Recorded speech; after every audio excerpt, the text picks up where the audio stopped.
Israel Hamas युद्ध शुरू होने के बाद उस क्षेत्र में मिडिल ईस्ट में मौजूद अमेरिकी बेसिस पर भी हमले लगातार बढ़ गए हैं।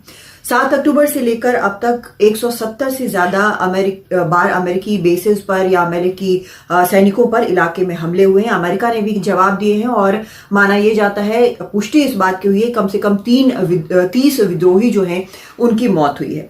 अभी 28 जनवरी को जॉर्डन में अमेरिका के एक बेस पर टावर 22 पर हमला हुआ, ड्रोन से हमला हुआ, जिसमें पहली बार इस युद्ध के दौरान 3 अमेरिकी सैनिक मारे गए, 30 से ज्यादा घायल हुए और उनमें से कुछ की हालत गंभीर बताई जा रही है। लेकिन ये हमले किस तरह से कब शुरू हुए? जब युद्ध शुरू हुआ उस वक्त अमेरिका ने इलाके में अपने जंगी जहाजों की संख्या बढ़ा दी। उसके बाद उन्होंने वहां पर अपने लड़ाकू विमानों की संख्या बढ़ा दी और लगातार इस बात को दोहराते रहे कि कोई भी तीसरी पार्टी जो है वो इसमें शामिल नहीं होगी इजराइल के खिलाफ युद्ध में, और उसका समर्थन इजराइल को जरूर मौजूद है।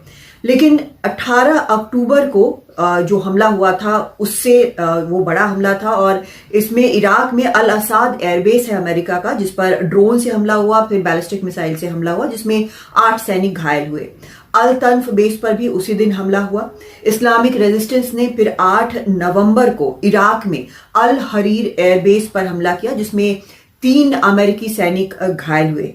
9 नवंबर को भी उन्होंने हमले किए और मोसुल के पास एक गश्त पार्टी पर भी उन्होंने हमला किया। 24 अक्टूबर को सीरिया में उन्होंने हमले किए। 10 जनवरी को अमेरिका के हीमो बेस पर हमला हुआ और इस हमले के बाद अमेरिका ने 350 से ज्यादा सैनिक अपने वहां से हटा लिए, दूसरी जगह भेजे। 18 जनवरी को अमेरिका के रीपर ड्रोन को मार गिराया गया। ऐसे ही एक और प्रीडेटर ड्रोन को भी मार गिराया गया, इस बार यमन में, पहले अंतर्राष्ट्रीय समुद्री इलाके में। और अब जो 28 जनवरी का हमला है जॉर्डन में टावर 22 को, अमेरिका भी जवाब देता रहा है। जैसे उन्होंने 27 अक्टूबर को जो कार्रवाई की वो सीरिया में उन्होंने विद्रोहियों के ठिकानों को निशाना बनाया, एम्यूनिशन जो जहां पर हथियार डिपो है उसको निशाना बनाया, जो बाकी जो वहां उनके ठिकाने थे उनको निशाना बनाया। लेकिन बड़ी कार्रवाई 23 जनवरी को इराक में हुई, जहां पर ईरान समर्थित कई गुटों के ठिकानों को निशाना बनाया गया और काफी संख्या में हथियार वगैरह माना जाता है कि नष्ट किए गए।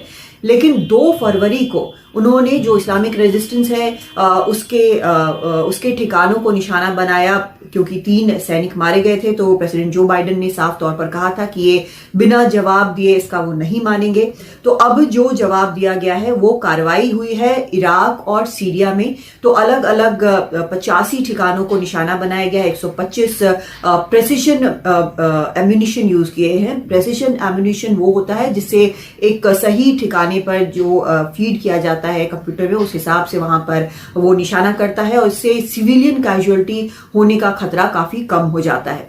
तो इस तरह से अमेरिका ने निशाना बनाया। लेकिन बार बार उनके ये कहने के बावजूद कि ईरान समर्थित गुट जो हैं वो हमले कर रहे हैं, उन्होंने ईरान की सीमा में कोई भी कार्रवाई नहीं की है। वो नहीं चाहते कि एक सीधा कन्फ्रंटेशन हो, ये भी नहीं चाहते कि इराक जो क्षेत्र है इस पूरे इलाके में उसमें तनाव पहले से बहुत ज्यादा है, तो ये तनाव बढ़े। लेकिन ये साफ है कि जिस तरह से हमले अमेरिका के बेसिस पर बढ़ रहे हैं, सीधे हमले अब हो रहे हैं, ना सिर्फ बाकी मिडिल ईस्ट में बल्कि समुद्र में भी देख रहे हैं हम, और जवाबी कार्रवाई जो है तो निश्चित तौर पर अभी तनाव बहुत ज्यादा बढ़ा हुआ है। दिल्ली से कादम्बिनी शर्मा, एनडीटीवी इंडिया।